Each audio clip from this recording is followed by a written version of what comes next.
샬롬 할렐루야. 시편 37편 6절. 네 의를 빛같이 나타내시며 네 공의를 정오의 빛같이 하시리로다. 아멘.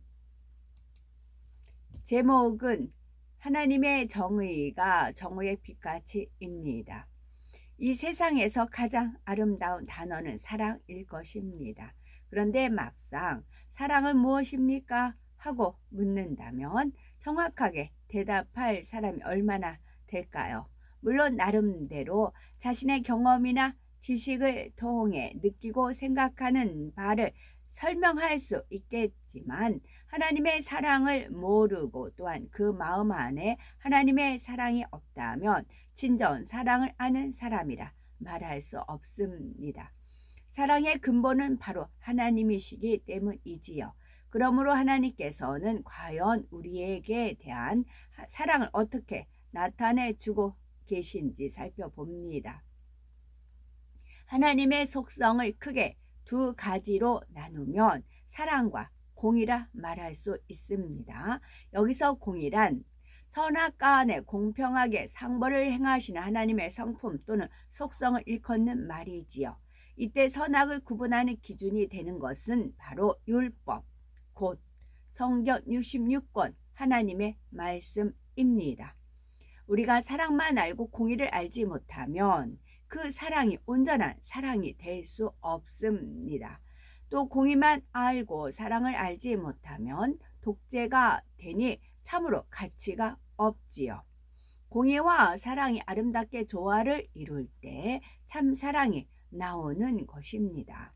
하나님께서는 우주 만물을 지으시고 주관하시며 영적인 세계를 포함한 모든 것의 주인으로서 유일한 심판주가 되십니다.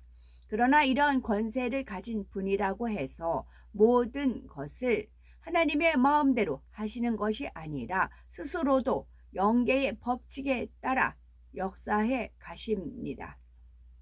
그리고 이 법칙들 중에서 우리 사람이 이 땅에서 살아가는 동안에 필요한 내용들을 성경에 기록해 놓으셨습니다. 하나님께서도 이 말씀에 따라 정확하게 역사하시는데 이것이 사람들에게 하나님의 공의로 나타나게 되지요.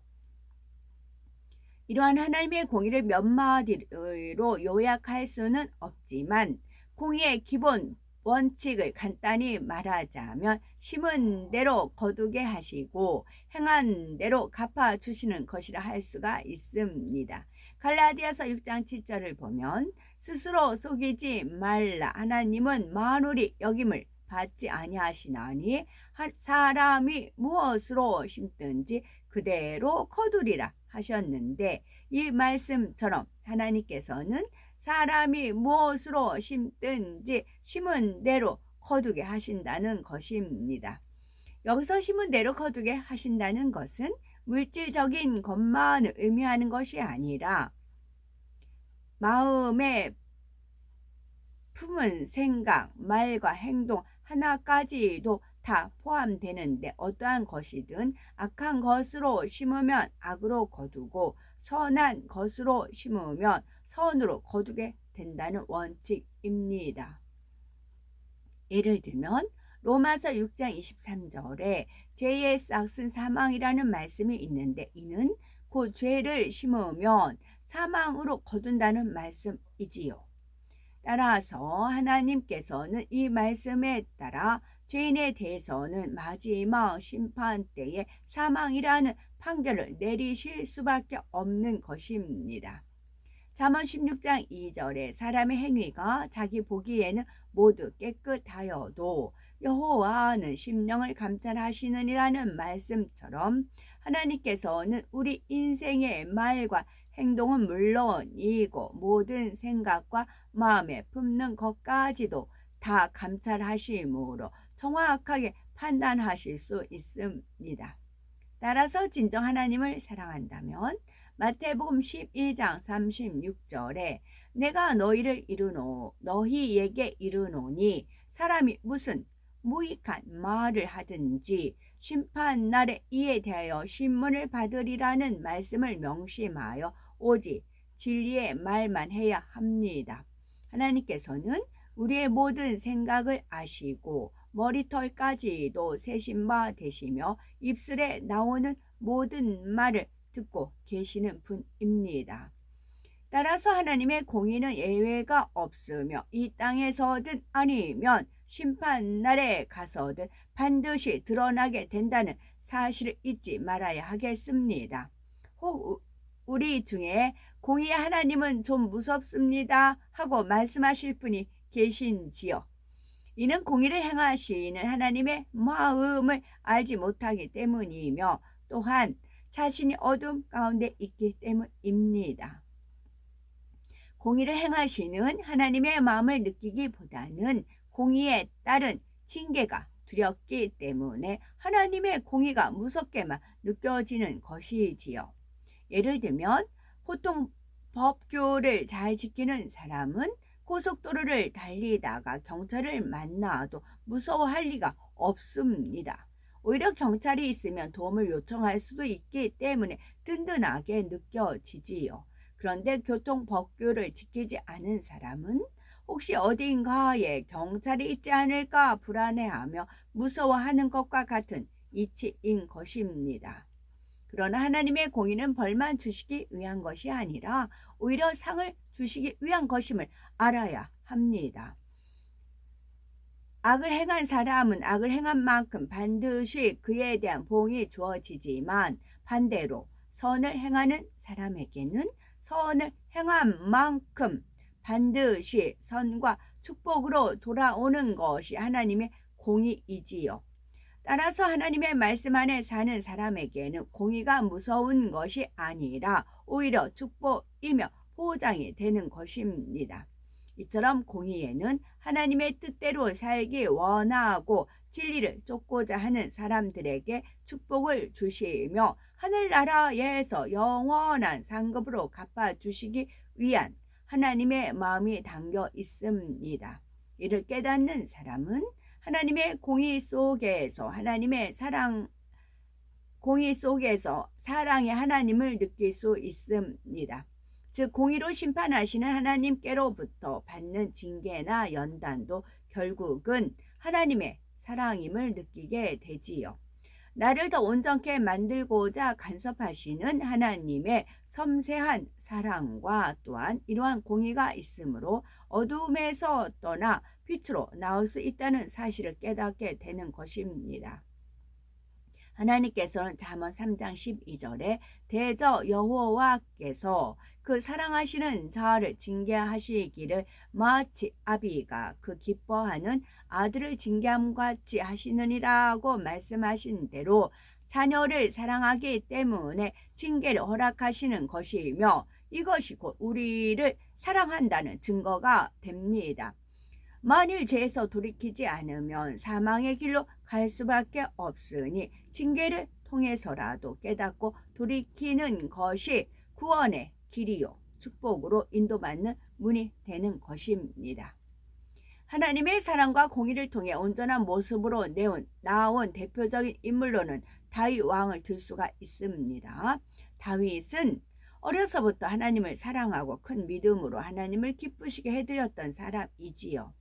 그러나 아직 버리지 못한 죄성이 있어서 밧세바라는 여인을 취하고 이 일을 무마시키기 위해 그 남편인 우리아를 이방인의 손에 죽게 만듭니다.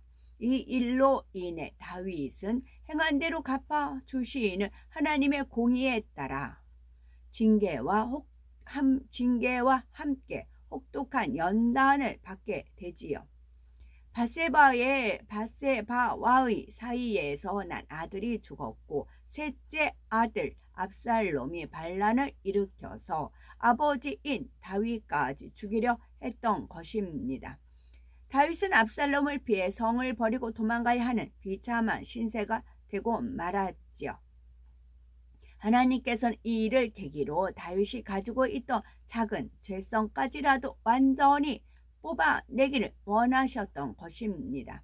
이것이 다윗을 사랑하셔서 징계와 연단을 허락하신 하나님의 마음이었지요.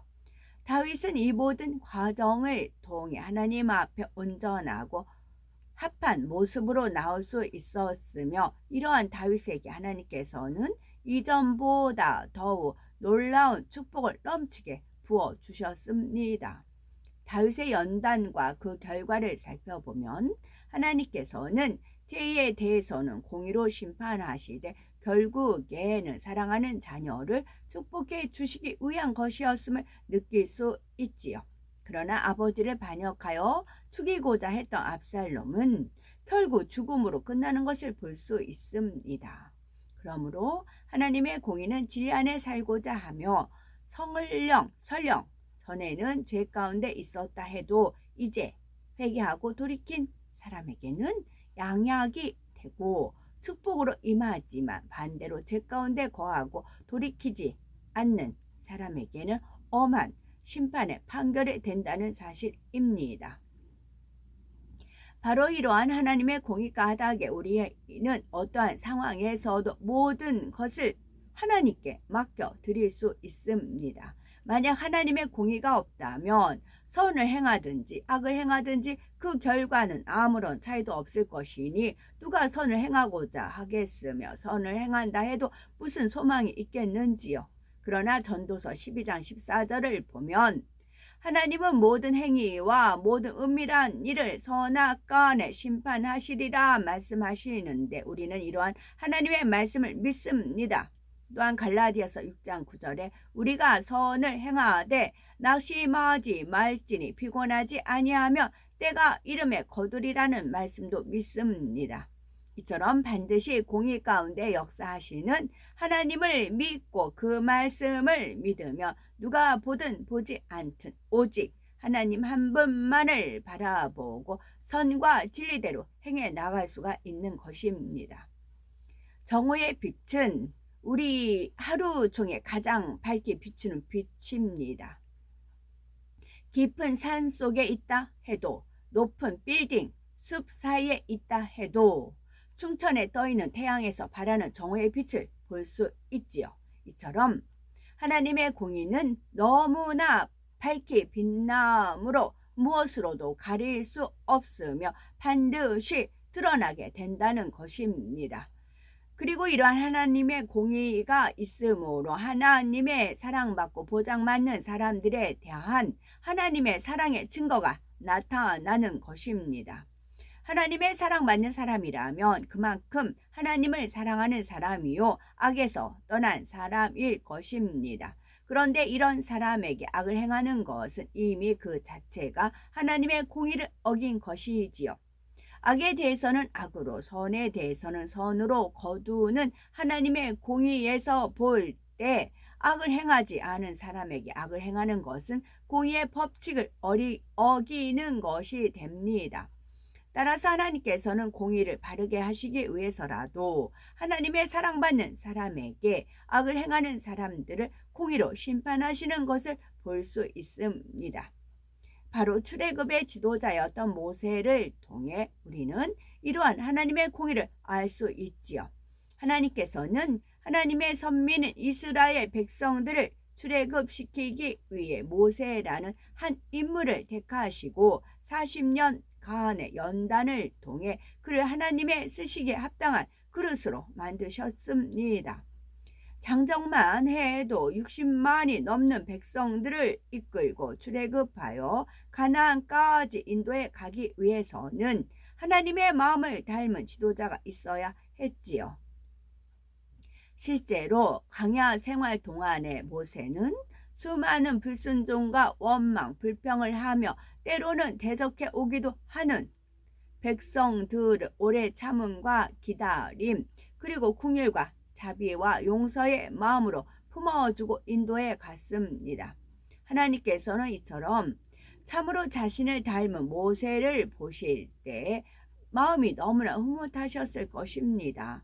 그러나 하나님께서는 모세를 향해 불평하고 원망했던 사람들에 대해서는 결코 용서치 않으셨습니다. 백성 중에 고무라라는 인물을 비롯하여 한 무리가 반역을 일으키고 모세와 아론을 대적했을 때 하나님께서는 무서운 재앙으로 멸하셨지요. 하나님께서 이들에 대해 진노하신 것은 결코 사랑이 없으시기 때문이 아닙니다. 아무 잘못이 없는 모세를 대적하고 원망함으로 공의를 굽게 하려고 했던 사람들에게 하나님의 공의를 정의의 빛같이 나타내시기 위함이며, 또한 이를 통해 백성들에게 교훈을 삼게 하시고 다시금 모세를 대적하고 원망하는 사람이 나오지 않도록 사랑으로 역사하셨던 것입니다. 우리는 말씀을 통해 하나님의 사랑을 깊이 깨닫고 더욱 사랑 안에 거하는 복된 하나님의 사람이 되어 공의를 정의의 빛같이 나타내며 항상 하나님의 영광을 돌려나가는 우리가 되어야 되겠습니다. 아멘.